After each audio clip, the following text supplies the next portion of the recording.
Good morning, Salado Youth families. Thanks for joining us today or tonight, whenever you're watching this video, wherever you are. Hope that you are doing really well.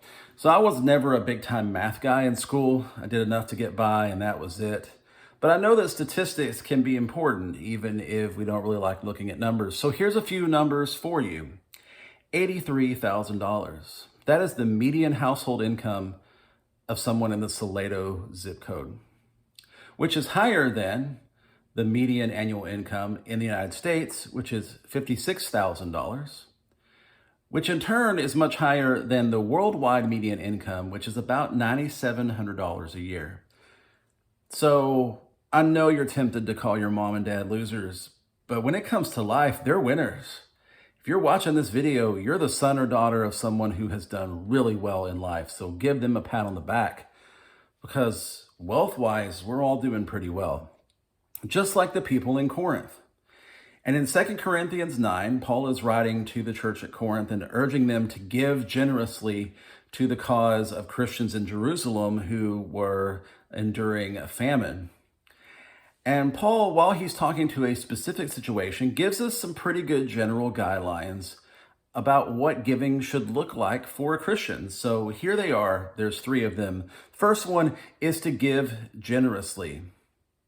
Now, a lot of times we don't give generously because we think there's not enough to go around for all of us. Like, wealth is a limited thing, so we don't just want to give all of it away.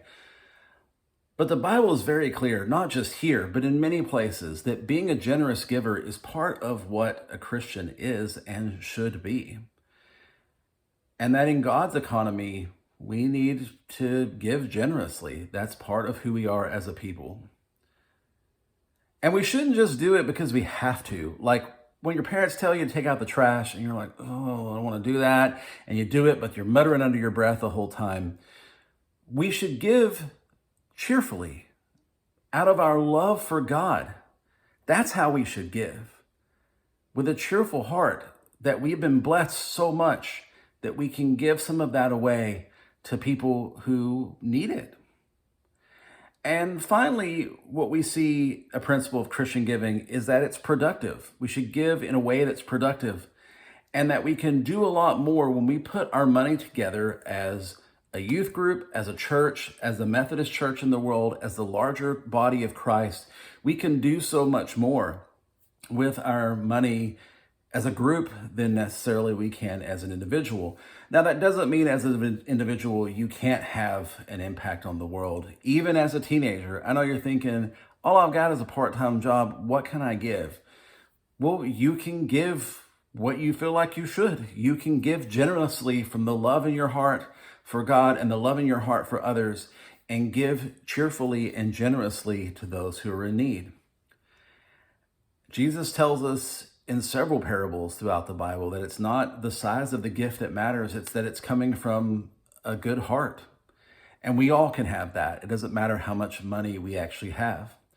November is going to be Stewardship Month in our church. We're going to be talking about giving a lot, and that's not to make anybody feel bad. It's just to highlight what it takes for our church to operate, what it takes for all of the outreach that we do to others around the world.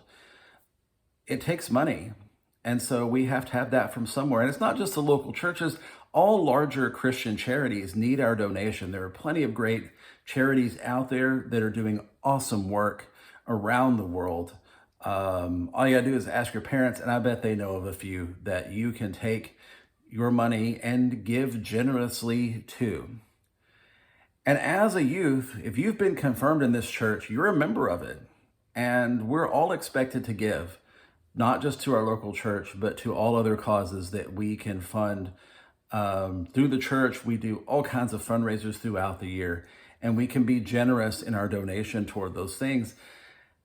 And that just should be a part of what a Christian is. And that's how Christians have looked at the Christian life from the New Testament times, is that giving is just part of who we are. We have been given so much and been blessed with so much. And I know it's tough. Trust me, the biggest thing I run into for myself personally is just forgetting to do it. It's just something that doesn't always come to mind. But when we get money, we should automatically think about how we're then spending it and where we're giving it to.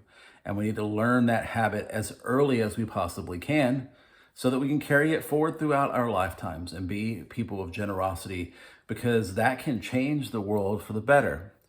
Thanks for watching this morning. Hope that you are doing well. Hope to see you soon in person. Talk to you soon.